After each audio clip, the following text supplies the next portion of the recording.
بسم اللہ الرحمن الرحیم صلی اللہ تعالیٰ علیہ وسلم۔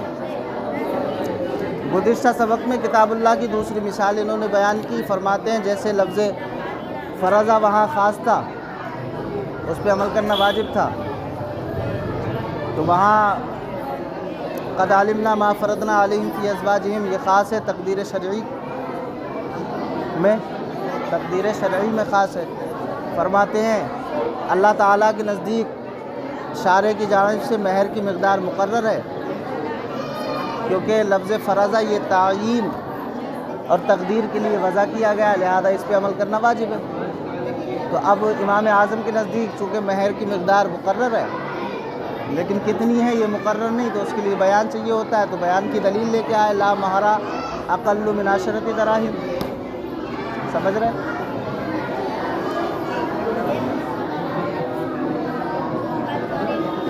تو پتہ چلا اللہ تبارک و تعالیٰ کے نزدیک جو مہر کی مقدار مقرر ہے وہ 10 درہم، اس سے کم۔ امام شافعی کہتے ہیں چونکہ مہر کی مقدار مقرر نہیں ہے اللہ کی طرف سے، تو اب اس کو ہم قیاس کریں گے عقود مالیہ پہ۔ جس طریقے سے عقود مالیہ میں تقدیر مال کی تقدیر جو عاقدین کی رائے پر موقوف ہوتی ہے، ایسے ہی عقد نکاح ایک عقد مالی ہے، اس میں مہر کی مقدار زوجین کی رائے پر موقوف ہے۔ اس سے اختلاف مسئلے نکلے تھے، احناف اور شوابی کا اختلاف تھا، وہ ہم نے تفصیل سے بتایا تھا، ٹھیک ہے۔ اب یہاں سے کتاب اللہ کی دوسری مثال ذکر کر رہے ہیں۔ فرماتے ہیں وقولہ تعالی، اللہ تعالیٰ کا قول حتی تنکحا زوجا غیرہ خاص فی وجود النکاح من المرأۃ، کہتے ہیں حتی تنکحا زوجا غیرہ یہ خاص ہے عورت کے نکاح کے وجود میں، عورت کے لفظ خاص ہے۔ فرماتے ہیں جس طریقے میں لفظ فرضنا میں فرضہ خاص تھا، اپنے مدلول کو یقینی اور قطعی طور پر شامل تھا، اسی طریقے سے حتی تنکحہ میں لفظ تنکحہ یہ خاص ہے عورت کے نکاح کے وجود میں، لہذا یہ اپنے مدلول کو شامل ہوگا اور اس پہ عمل کرنا واجب ہوگا۔ اس مسئلے کی تحقیق یہ ہے، امام شافعی فرماتے ہیں حتی تنکحہ زوجن غیرہ کا معنی یہ ہوگا کہ حتی تنکحہ یہاں تک کہ یہ پوری آیت آپ پڑھیں فَإِن طَلَّقَهَا فَلَا تَحِلُّ لَهُ مِن بَعْدُ حَتَّى تَنكِحَ زَوْجًا غَيْرَهُ، اگر کسی نے اپنی بیوی کو تیسری طلاق دے دی فَلَا تَحِلُّ لَهُ مِن بَعْدُ، اس کے بعد وہ بیوی اسی شوہر کے لیے حلال نہیں ہوگی، حَتَّى تَنكِحَ یہاں تک کہ وہ نکاح نہ کر لے زوجًا غَيْرَهَا دوسرے شوہر سے، یہاں تک کہ وہ دوسرے شوہر سے نکاح نہ کر لے جب تک کہ وہ پہلے والے کے لیے حلال نہیں ہوگی۔ تو کہتے ہیں لفظ تنکحہ خاص ہے، مطلب اپنے مدلول کو یقینی طور پر شامل ہے۔ اس کا مطلب ہوگا کہ اگر عورت اپنی ولی کی اجازت کے بغیر نکاح کر لے تو اس کا نکاح منعقد ہو جائے گا کتاب اللہ سے۔ امام شافعی کہتے ہیں کہ حضرت عائشہ کی روایت ہے، اگر کسی نے اپنی ولی کی اجازت کے بغیر نکاح کیا کسی عورت نے تو اس کا نکاح باطل ہے، باطل ہے، باطل ہے، 3 مرتبہ فرمایا۔ تو اس سے ثابت ہوتا ہے کہ کوئی بھی عورت عاقلہ بالغہ اگر اپنا نکاح اپنے ولی کی اجازت کے بغیر کرتی ہے تو اس کا نکاح باطل ہو جائے گا، اس کا نکاح منعقد۔ امام شافعی کہتے ہیں بغیر اذن ولی کے نکاح منعقد نہیں ہوتا ہے، امام اعظم کہتے ہیں بغیر ولی کی اجازت سے نکاح منعقد ہو جائے گا، کیونکہ لفظ تنکحہ یہ خاص ہے اور یہ عورت کے وجود میں خاص ہے،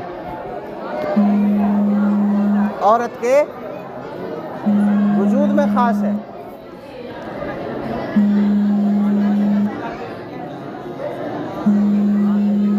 اور جب یہ عورت کے وجود میں خاص ہے تو اب اس پہ عمل کیا جائے گا، لہذا عورت اگر اپنے ولی کی اجازت کے بغیر نکاح کرے گی تو اس کا نکاح احناف کے نزدیک منعقد ہو جائے گا۔ سمجھ رہے ہیں؟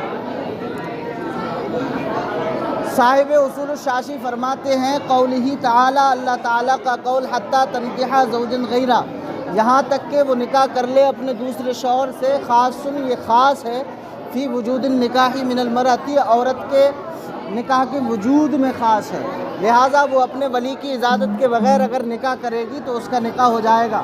فرماتے ہیں فلا یترکو عمل بہ، تو اب اس پر عمل کو ترک نہیں کیا جائے گا، بما روی عن النبی علیہ السلام، اس روایت کی وجہ سے جس کو نبی علیہ السلام نے فرمایا ہے، اس روایت کی وجہ سے جو نبی علیہ السلام سے مروی ہے، جو نبی علیہ السلام سے مروی ہے۔ وہ روایت کیا ہے؟ ایما امرأۃ نکحت نفسها بغیر اذن ولیہا فنکاحها باطل باطل، یعنی جس عورت نے اپنا نکاح اپنے ولی کی اجازت کے بغیر کر لیا تو اس کا نکاح باطل ہو گیا، باطل ہو گیا، باطل ہو گیا۔ امام شافعی فرماتے ہیں چونکہ حضور کا فرمان ہے، حضرت عائشہ راوی ہے، تو نبی نے فرمایا بغیر ولی کی اجازت سے جس نے نکاح کیا اس کا نکاح باطل ہے، لہذا جو عورت اپنے ولی کی اجازت کے بغیر نکاح کرے گی، امام شافعی کے نزدیک اس کا نکاح باطل ہوگا، منعقد نہیں ہوگا۔ احناف کے نزدیک جو عورت اپنے ولی کی اجازت کے بغیر نکاح کرے گی اس کا نکاح باطل ہو جائے گا۔ دلیل کتاب اللہ کا لفظ خاص ہے، یہ اپنے مدلول کو یقینی طور پر شامل ہوتا ہے، جب شامل ہوتا ہے تو اس پہ عمل کرنا بھی واجب ہوتا ہے۔ امام شافعی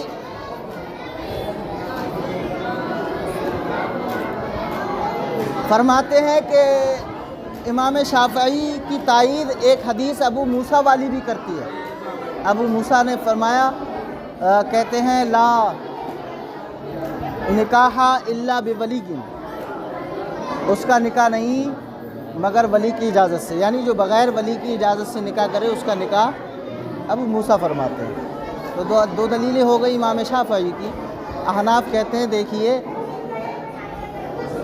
آپ نے جو روایت پیش کی ہے، جو حدیث پیش کی ہے حضرت عائشہ والی، یہ بطریق احاد منقول ہے اور یہ خبر واحد ہے، اور پیچھے گزر چکا کہ صاحب اگر کتاب اللہ کے مقابلے میں خبر واحد یا قیاس آ جائے اور اگر دونوں کو جمع کرنا ممکن ہو تو دونوں پہ عمل کیا جائے گا، اور اگر دونوں متعارض ہو جائیں، جمع کرنا ممکن نہ ہو تو کتاب اللہ پہ عمل کیا جائے گا اور خبر واحد کو چھوڑ دیا جائے گا۔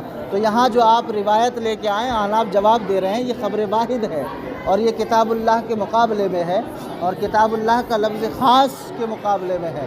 کتاب اللہ کہہ رہا ہے کہ اگر عورت اپنے ولی کی اجازت کے بغیر نکاح کر لیتی ہے تو اس کا نکاح ہو جاتا ہے، اور آپ کی حدیث کہہ رہی ہے اس کا نکاح نہیں ہوتا ہے۔ تو یہ کتاب اللہ کے مقابلے میں دونوں ٹکرا گئی، کتاب اللہ کے ساتھ یہ حدیث کیا ہو گئی؟ متعارض ہو گئی، اور ہم نے بیان کیا جو متعارض ہو جائے اسے چھوڑ دیا جائے گا، کتاب اللہ پہ عمل کیا جائے گا۔ تو امام شافعی آپ نے جو دلیل پیش کی ہے وہ خبر واحد ہے اور کتاب اللہ کے مقابلے میں ہے، لہٰذا یہ متعارض ہے۔ تو جو متعارض ہو، قیاس ہو یا خبر واحد ہو، اس کو چھوڑ دیا جاتا ہے اور کتاب اللہ پہ عمل کیا جاتا ہے، کتاب اللہ پہ، لہٰذا حدیث کو چھوڑ دیا جائے گا، کتاب اللہ پہ عمل کیا جائے گا۔ تو احناف کا مذہب ثابت ہوگا کہ جو عورت اپنے ولی کی اجازت کے بغیر نکاح کر لیتی ہے اس کا نکاح ہو جاتا ہے، ٹھیک ہے۔ فرماتے ہیں فلا یترک العمل بہ بما روی عن النبی علیہ السلام، تو اس پر عمل کو ترک نہیں کیا جائے گا اس روایت کی وجہ سے جو مروی ہے نبی علیہ السلام سے، ایما امرأۃ نکحت نفسها بغیر اذن ولیہا، کہ جس عورت نے اپنا نکاح اپنے ولی کی اجازت کے بغیر کر لیا، فنکاحها باطل باطل باطل، تو اس کا نکاح باطل ہے، باطل ہے، باطل، اس حدیث کی وجہ سے۔ کیوں؟ یہ خبر واحد ہے، کتاب اللہ کے مقابلے میں آئی ہے، اور خبر واحد یا قیاس کتاب اللہ کے مقابلے میں آ جائے اور متعارض ہوں تو کتاب اللہ پہ عمل کیا جائے گا، خبر واحد کو۔ امام اعظم کی طرف سے جواب ہو گیا ان کی دلیل کا، ٹھیک ہے۔ امام اعظم کی دلیل کی تائید کتاب اللہ کی دوسری آیت کر رہی ہے، وَلَا تَعْضُلُوهُنَّ أَن يَنكِحْنَ أَزْوَاجَهُنَّ، کہ تم انہیں نہ روکو، وَلَا تَعْضُلُوهُنَّ، انہیں نہ روکو، أَن يَنكِحْنَ أَزْوَاجَهُنَّ، کہ وہ اپنے شوہروں سے نکاح کریں، یعنی اپنے شوہروں سے نکاح کر رہے ہیں، اس بات سے تم انہیں نہ روکو۔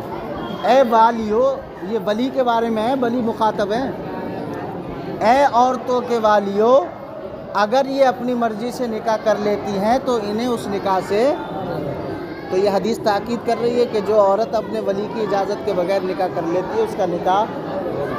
ایک اور قرآن کی آیت ہے فَإِذَا بَلَغْنَا أَجَلَهُنَّ فَلَا جُنَاحَ عَلَيْكُمْ فِي مَا فَعَلْنَا فِي أَنفُسِهِنَّ بِالْمَعْرُوفِ کہ جب یہ مدت کو پہنچ جائیں، ان کی عدت پوری ہو جائے، فَلَا جُنَاحَ عَلَيْكُمْ تو اے والیو تم پر کوئی گناہ نہیں ہے اس چیز میں کہ یہ اپنے آپ میں عمل کر لیں، اپنے معاملات شریعت کے مطابق کر لیں۔ اگر یہ شریعت کے مطابق نکاح کرتی ہیں، یعنی میاں بیوی دونوں راضی ہو کر کے نکاح کر لیا شریعت کے مقابلے میں، تو اللہ فرماتا ہے فَلَا جُنَاحَ عَلَيْكُمْ اے عورتوں کے والیو تم پر کوئی گناہ نہیں ہے، تم انہیں روکو مت، کرنے دو۔ تو یہ آیت بھی احناف کی تائید کرتی ہے۔ کس کی تائید کرتی ہے؟ حضرت ابن عباس کی ایک حدیث بھی تائید کرتی ہے۔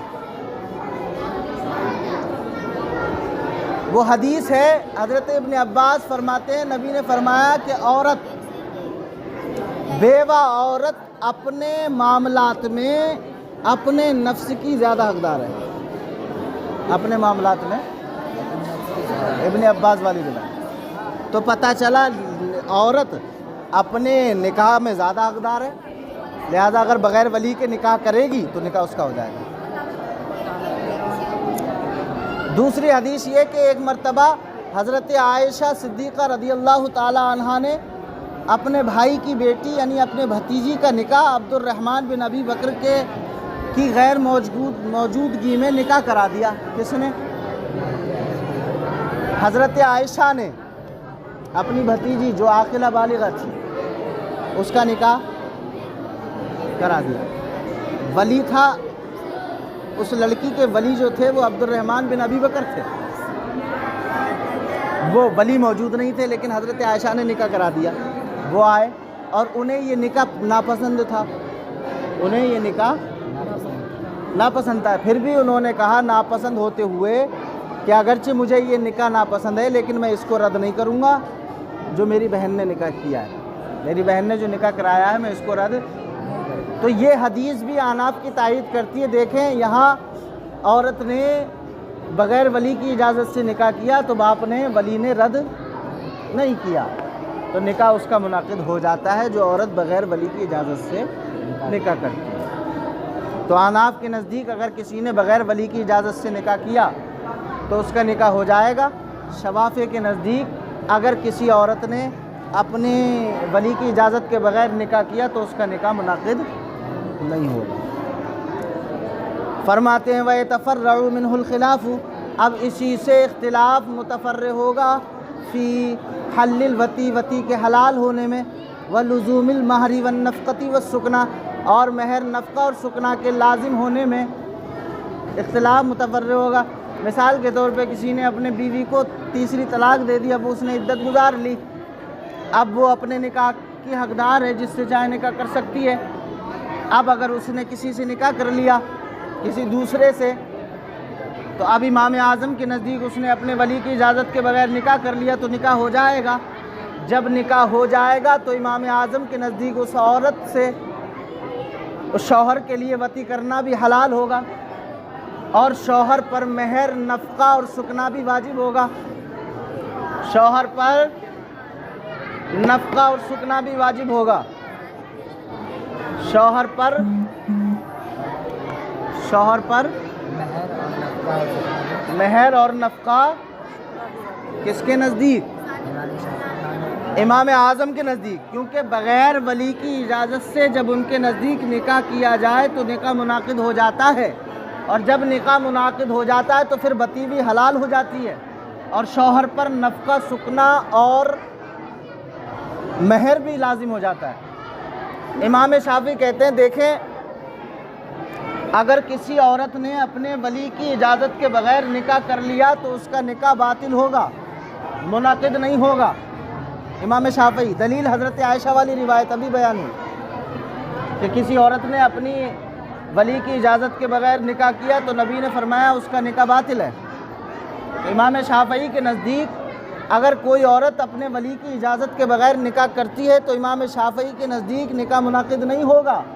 جب نکاح منعقد نہیں ہوگا تو وتی کرنا بھی حلال نہیں ہوگا اور شوہر پر مہر نفقہ اور سکنا بھی واجب نہیں ہوگا۔ سمجھ رہے ہیں؟ تو امام اعظم کے نزدیک وطی بھی حلال ہوگی، مہر، نفقہ اور سکنا بھی لازم ہوگا۔ امام شافعی کے نزدیک جب نکاح ہی نہیں ہوا تو نہ تو وطی حلال ہے، نہ مہر لازم ہے، نہ نفقہ سکنا لازم، ٹھیک ہے۔ فرماتے ہیں ووقوع الطلاق، اور طلاق کا واقع ہونا، اگر کسی آدمی نے کسی کو تیسری طلاق دے دی، اس نے عدت گزاری اور عدت گزارنے کے بعد اپنے شوہر کے علاوہ کسی دوسرے سے نکاح کیا اپنے ولی کی اجازت کے بغیر، اس سے نکاح کر لیا، نکاح کرنے کے بعد وطی بھی کر لی، شوہر نے وطی بھی کی دوسرے شوہر نے، اب اگر اسی دوسرے شوہر نے اس کو طلاق دینا چاہی، طلاق دی، اگر طلاق دی تو امام اعظم کے نزدیک چونکہ نکاح ہو گیا تھا، وطی بھی حلال ہو گئی تھی، مہر، نفقہ اور سکنا بھی لازم ہو گیا تھا، اب اگر اس نے طلاق دے دی تو طلاق بھی واقع ہوگی امام اعظم کے نزدیک، کیونکہ نکاح ہو چکا ہے۔ امام شافعی کے نزدیک طلاق واقع نہیں ہوگی، کیوں؟ ان کے نزدیک نکاح ہی نہیں ہوا، بغیر اذن ولی کے اگر کوئی عورت نکاح کرتی ہے، امام شافعی کے نزدیک نکاح نہیں ہوتا ہے، جب نکاح نہیں ہوتا ہے تو اب وہ طلاق کا مالک بھی نہیں بنے گا، اور اگر اس نے طلاق دی تو طلاق بھی نہیں ہوگی، کیوں؟ اس لیے کہ وہ عورت اس شوہر کے لیے اجنبی ہے، امام شافعی کے نزدیک کیا ہے؟ اجنبیہ ہے، اور اجنبیہ کو طلاق دے نہیں سکتے۔ راستے میں کوئی عورت جاتی ہو، آپ طلاق دے دو گے؟ اگر دے دی تو ہو جائے گی، کیوں؟ آپ کے لیے اجنبیہ ہے،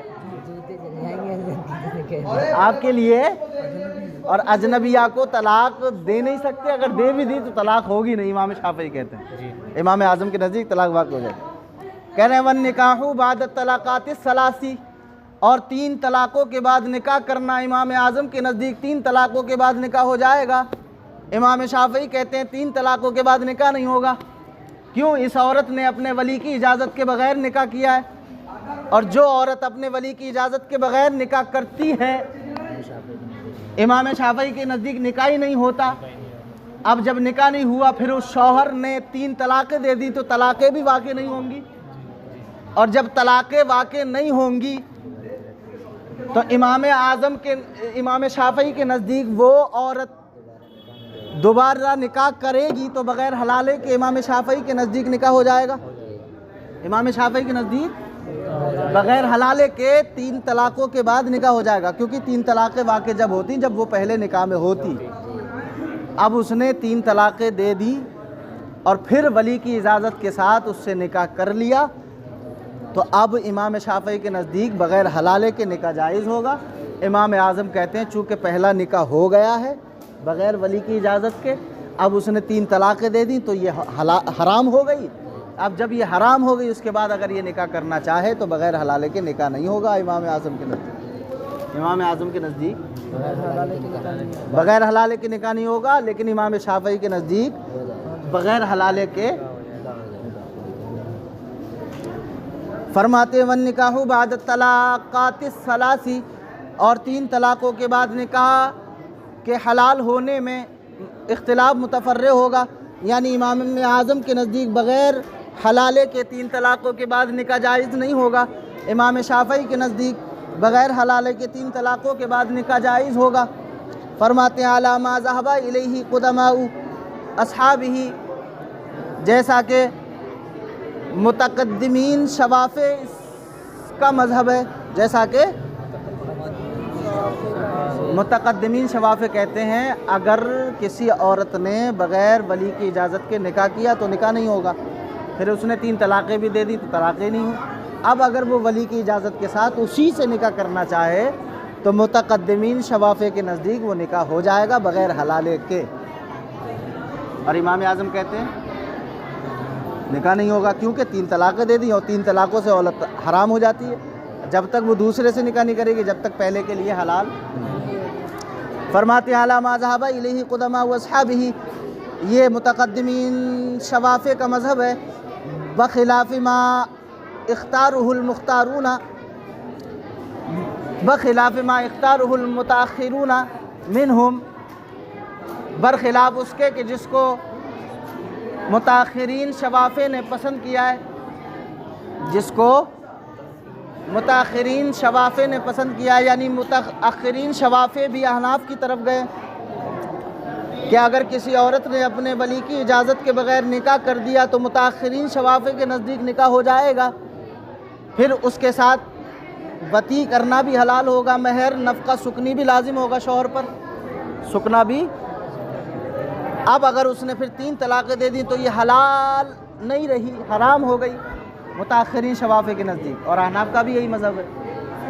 تو اب یہ عورت کا نکاح اسی شوہر کے ساتھ بغیر حلالے کے امام اعظم اور متاخرین شوافع کے نزدیک نہیں ہوگا، اور بغیر حلالے کے متقدمین شوافع کے نزدیک ہو جائے گا، ٹھیک ہے۔ تو امام اعظم کے نزدیک وطی بھی حلال ہوگی، مہر نفقہ سکنی بھی حلال ہوگا، اور 3 طلاقوں کے بعد بغیر حلالے کے نکاح منعقد نہیں ہوگا۔ شوافع کے نزدیک نہ تو وطی حلال ہے، نہ مہر سکنا اور نفقہ واجب ہے، اور نہ ہی کہتے ہیں 3 طلاقوں کے بعد بغیر حلالے کے نکاح متقدمین شوافع کے نزدیک ہو جائے گا۔ کہتے ہیں من نکاح بعد الطلاقات الثلاث، اور 3 طلاقوں کے بعد نکاح کے حلال ہونے میں مسائل متفرع ہوں گے، علی ما ذهب الیہ قدماء واصحابہ، جیسا کہ متقدمین صحابہ کا مذہب ہے، بخلاف ما اختارہ المتاخرون منہم، برخلاف اس کے جس کو متاخرین شوافع نے پسند کیا ہے، یعنی وہ احناف کے ساتھ ہیں، ٹھیک ہے۔ مسئلہ سمجھ میں آ گیا؟ بس اتنا ہی رہنے دو، کل سے عام کی بحث چلے گی۔